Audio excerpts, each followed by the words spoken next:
Hello everybody, ciao a tutti and welcome to Art with Ms.B. Today we're going to have another beautiful, colorful short practice using oil pastels. Last week we did a beautiful leaves together inspired by the fall and using this media oil pastels, and I received many positive feedback. In school I use oil pastels all the time or most of the time with my students because they really respond positively to this media. Now they are a little messy, they are very definitely soft and rich in texture, and I don't personally like too much of the texture like on my hands or the messiness because I'm very neat. However, I do love the texture, the thickness, the richness that the oil pastels are able to give us to our artworks. So today we're going to do a very simple design inspired always by the season and something that I experimented before with my students and they responded positively, and I would like to share with you all. I will add in the description box the places where you can buy affordable oil pastels such as Michael, Hobby Lobby, Walmart, Amazon, Blick. If you do not have oil pastels and you want to do the practice with me, you can use either colored pencil or crayons. Definitely the result and the texture, so the experience itself is going to be a little different, but that doesn't mean that it's not going to be beautiful. Maybe you can do with me today using whatever you have available, and then once you will have available oil pastels, you can do the practice again and compare and see like the difference. I love the compare and contrast exercise. I feel that they are very useful to all of us, if you're adult, if you're an artist, or if you're just a student learning, if you're a beginner, and if you're a parent using my video for your homeschool children. Is definitely something that you should do once in a while, if not every week. Just go back to all the projects that we have been doing together, open their portfolio and ask them question, compare and contrast. So I'm going to turn the camera so we can start, and let's get ready. Okay friends, here we are. I'm using a mixed media paper, a small piece. Basically what I did, I have a 9x12 mixed media paper pad and I cut the pages in two. Last time we used half of the page. Today we're going to use the other half of the page. I like to do this so our practice can be shorter, can be done in one sessions, and you can do more and multiple artwork with the same pad. I'm going to use a pencil for drawing, and so I can show you what we are going to do, a very simple design. And then, as I say, I'm going to use my oil pastels. Any brand that you have available is going to be fine. And you get to choose your own color palette. So we start basically more or less like not at the top, at the bottom of the paper, but slightly like above it. And we're going to kind of do a rectangle that doesn't have to be perfect. Doesn't have to be perfectly like, symmetric or perfectly straight, just a rectangle. Okay. And today the light is very weird because you will see some shadow. I have to turn off several lights, but outside is very dark because it's raining, which I love it personally. Now we do a little like a curved line on the top. And then remember what we did with other like design that we did together for the leaves is basically the same. We're going to kind of pretend that you're doing a leaf. 1 and 2. And don't worry about what will happen inside because everything will happen with the oil pastels. Now we want to maybe add a sort of like a table where a candle, because now you know that is a candle, is gonna stay. And then if you want, because you need some direction with the pencil and you don't want to do everything with oil pastels, you can actually create a sort of a halo, a sort of a bubble around your flame. Very slowly, you move your hands around. Once again, it doesn't have to be perfect. It doesn't have to be a perfect circle. Let's see if with this light off is better. Probably yes. And maybe if you want to add another one, you're going to start from the corner of your candle and very slowly you go all the way and back down. There you go. Okay, now you have your simple design created by very simple geometric and more organic lines. You put away the pencil and we started the coloring. Actually, one more details. You know that like we want to represent, we want to give the candle some like nice pattern and texture, so we can kind of do a very nice ondulated line. Pretend that you're doing a little snake all the way across the candle, so when you have the wax melting, right? You can start from everywhere you want to color. I will personally start from the candles, so then I will do the color of the halo, right? The reflection of the lights and these, and then the background, then the candle, and then the floor. But remember that I always say, you do you. So in the center of my candles, I'm gonna put some of the blue. And remember what we say last time, you have to touch gently the paper. Pastels are very soft, you don't need to scrub hard, you're gonna break them and you're gonna create such a like a thick coat that is gonna be very, very difficult for you to work on. If you need to clean the pastel, keep a paper next to you, so sometimes that they get messy, you wanna make sure that you clean off whatever other color was in their tip, so you have them ready to use. I'm gonna go with some orange.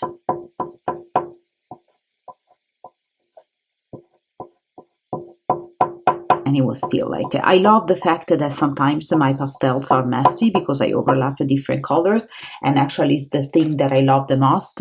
So do not, you know, worry at all if you have other colors showing up. It's gonna be actually more interesting.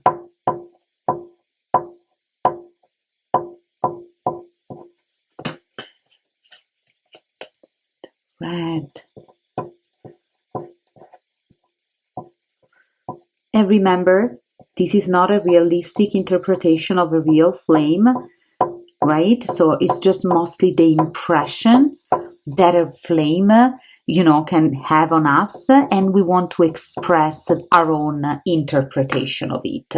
This is what I love about abstract art, because it allows me, you know, to just have fun and maybe focus on the colors that I'm using and the experiment that I want to do, and see what colors works the best, the better for me in representing my feelings and my emotions when I think about a beautiful candle.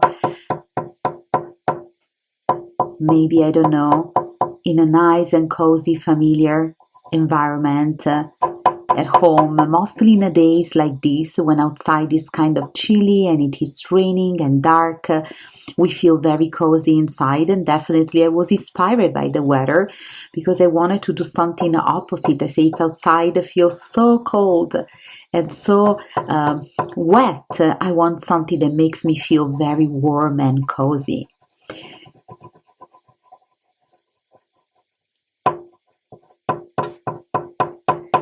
You can blend the pastel using your fingers, covering your fingers with the paper and doing it. I personally do not like that feeling, so I'm gonna do my shading and my blending directly with colors.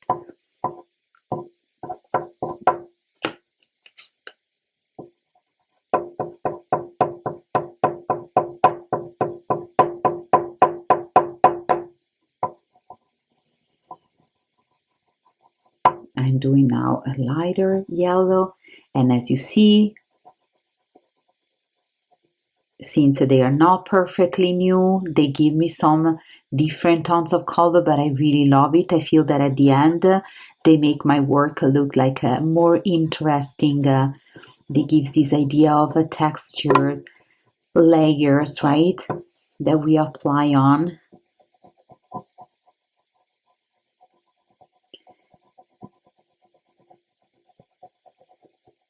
The more you mix with pastel, the better. The more you want to experiment, the better.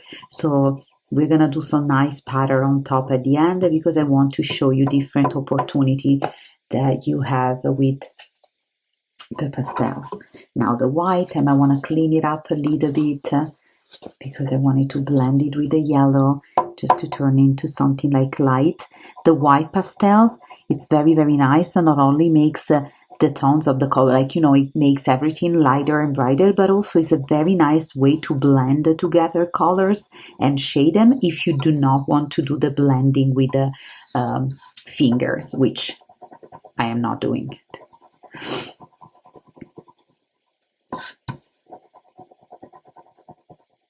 I'm just going gently over. You can use the same colors that I'm using, but you can also use your own color if you want to do a different type of colors inside your candle, something warmer, something darker, something more intense. You do you. Remember, these are practices are meant to be enjoyed and are meant to be also like, you know, an experiment to figure out what you like the most.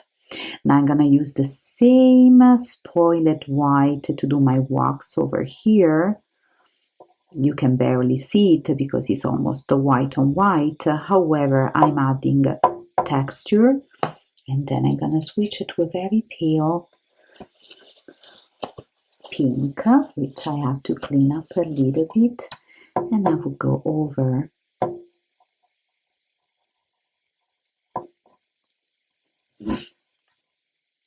I know today the light is gonna be the exposure will go on and off. There you go. Now there's something in it, and that's it. Now for my candles, I want something still warm.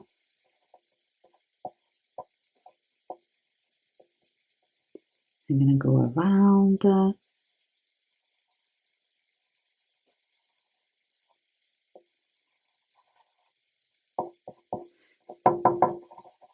If we go outside the outlines, in this case, it's really not a problem.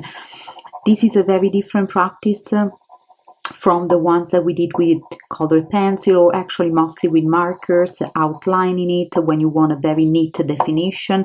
This is exactly the opposite. We are focusing all on the texture, on the blending of the color. We don't want definition at all. I want to see what happened if I go on top with some blue.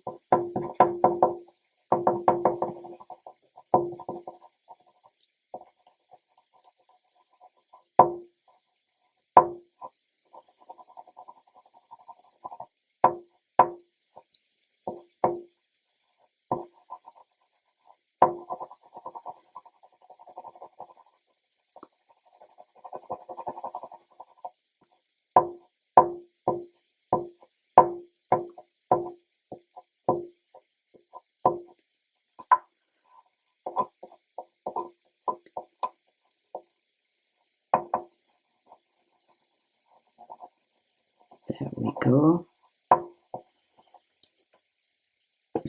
And now let's use a neutral tone for my table, but then I will go on with other colors. Mostly want to add a sort of like a darkest area over here, because the light will be all around, but not particularly close to the candle. So I'm going to do a very first, not too thick layer with my first color, and then I will apply other colors and other layers on top. Remember, guys, what we say last time: if you do it too much, if you overdo it, it's going to be very, very difficult for you to get another color to stay on top and blended. Mostly if you choose to blend using colors, the sticks, basically, instead of blending with a finger.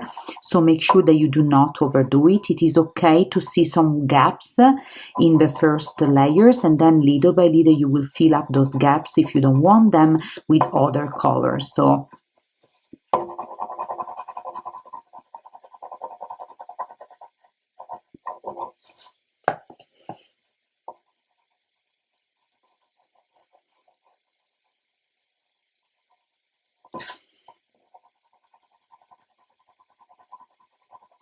you see, I'm going over with another color and I'm filling up the gaps. I want the feeling to be a little like rough. I want the feeling of this piece to be rough. So I don't want it to be like a perfectly blended.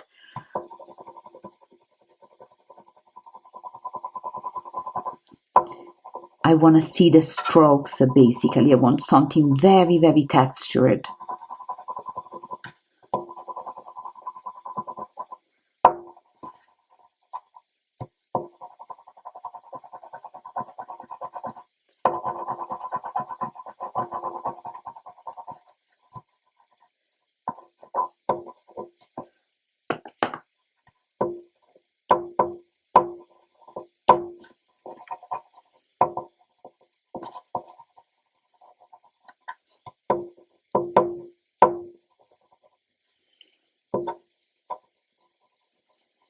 Going nicely around the corner of my paper.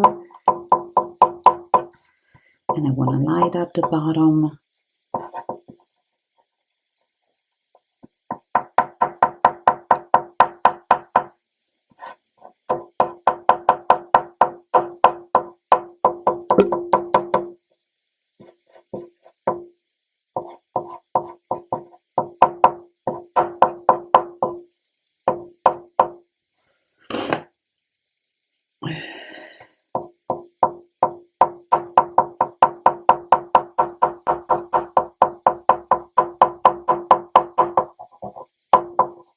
Let's make some noise.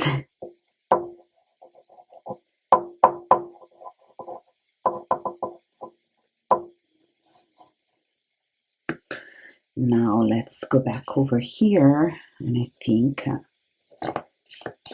thinking of making an experiment. Oop, my hands are getting messy, but we don't care, because this is the beauty of the oil pastels. We're gonna wash our hands very well after. We're gonna wash the surface that we have been using. If you want to use a plastic tablecloth to protect your space, it's totally fine, just do so.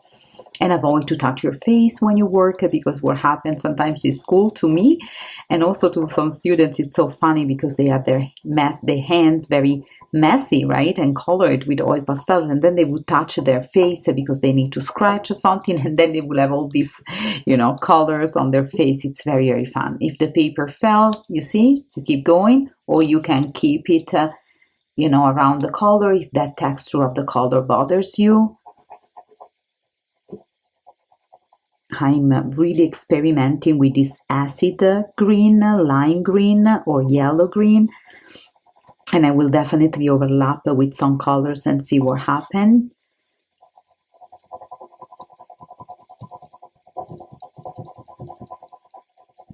Once again, the first coat, I don't want it to be too perfect. I don't mind about the color being spoiled by, previous colors that I blended it with. And I want a very, very, very scratchy and rough surface. I'm gonna go now with a different type of green on top, probably here. I'm gonna make it a little darker, different type of intensity. I do love the feeling of putting another pastel on top of the one that I just used. The texture is so soft and rich, something really enjoyable.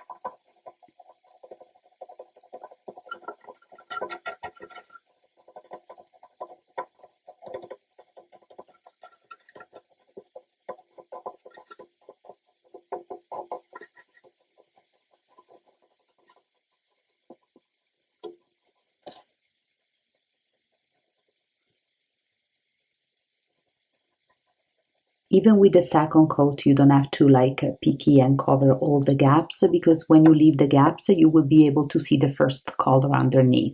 So it's actually a beautiful, beautiful juxtaposition. So overlapping.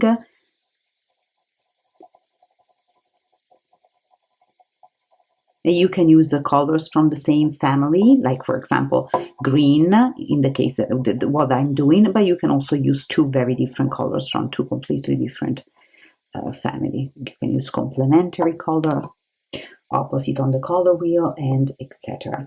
Now we're gonna light it up with this beautiful, we're gonna put some yellow. I'm gonna bring some light outside. There we go. Over here and over here as well. And you have to have fun, so you do not have to use the colors that I'm using. You can do you. I think that I want to make this flame and the colors around a little more intense and warm. So I'm going to go back with this beautiful orange, loading it up. I have another darker orange that I'm going to use on top of this very pale yellow.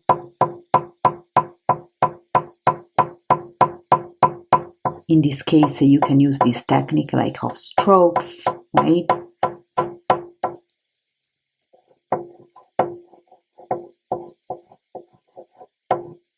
So you don't cover the whole thing completely, but you give some accent basically here and there.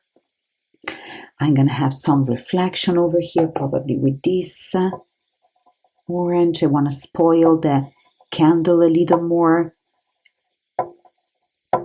to make it look a little less perfect. Add some interest. You can tap the crayons, the pastel. I'm gonna add some interest in here, bring in some of this color also on the table, on the base. Beautiful. You see how different is the design from the very beginning to now. I'm gonna do some nice greenish yellowish inside the candle, inside the flame. Make sure that you include the corner. Love it. Very, very, very nice. I think that I'm going to go on top of the candle as well. But you can keep playing, you know, as much as you want, as long as you want, and as long as you want point, you will look at the your piece and you say, okay, now I'm done. Now you can leave it the way it is, or you can do black outlines, and it's gonna change, like, you know, completely the design. But we're gonna do it together and see what happens. Remember that when we do this practice, we focus on the process. The product, of course, is gonna be beautiful, and sometimes we do make experiments. So if we don't, we learn, right? And so the next time you can decide if you want or you don't want black outlines, because you know the way that they will change the design forever, right? Make it completely different. You know, you can add in pattern lines in your candle. Kids have so much fun with pattern. Just remember, do not overdo it. Have an idea, don't scribble on top, because if you just scribble on top, mixing and mixing and mixing, at the end you're going to have a very dark brownish and nothing else. So you want to make sure that when you do it, you take your time to observe what you're doing and to do one little step at a time, because if you overdo it, that is going to be difficult for you to come back. You can play with the white on the black to blend it even more, and you can create some patterns even on the background with the white if you want, doing some lines, right? Add a little like interest, a little more details to look at, and I think that for what concerns my piece, I'm all done. Probably the last thing that I want to do, I'm going to clean up my yellow, my dark yellow, and I'm going to go a little bit more over here because I want it more intense. And I know that today lights is very, very like poor and weird, because as I say, it's really dark outside, and even with the lights inside, it's going to be a little tricky. I'm gonna go like that, add some yellow. I want to add some more yellow here, some more yellow here, here, and here. And I consider my piece done. I'm gonna switch the camera so we can kind of talk a little bit about what happened on this paper and say goodbye. And I hope you had fun. And I also need to wash my hands before doing that, of course. Okay, friends, our practice for today is over. I'm gonna show you the piece, and you can see my hands are still like all messy, so I can't wait to wash them. This was a beautiful, nice candle. The design was really not important. I wanted to really just focus on the process. I really want to focus on the texture of the pastels and how we can blend them together, overlap them, and create beautiful designs and patterns and make some experiment. So I hope that you see these are two like comparable practice with very different color palette and very different subject, both inspired by the season. Now, remember that if you have been practicing with me since the very beginning, I always encourage you to keep all of your artwork and save them in a portfolio, because it's going to be good for you and important for you to go and look back. If your design came out really, really beautiful and you really like it, and you can even frame it and use it as a gift for someone special. You can, if your design didn't come out exactly as you picture in your mind, it doesn't matter. Remember that you can do this practice with this video over and over, choosing different colors, choosing to add a little more, a little less, do the black outlines, don't do the black outlines, so try several times. Art, like everything else, is a matter of practice. The more you practice, the more you actually enjoy, the more you activate your creativity and creative thinking, and the more you get comfortable with some technique. Please, consider to subscribe to my channel and share the word, like spread the words if you like my video, and I will see you next week with another practice. Probably it's gonna be again with oil pastels, but this time we're gonna actually create a surface and a scratch on top, so our design will be a sort of a subtractive technique. So remember to follow me if you're curious about it, because it's going to be very different from what we just did and very, very fun. I wish you all a very good day, and I see you all very soon. Ciao a tutti!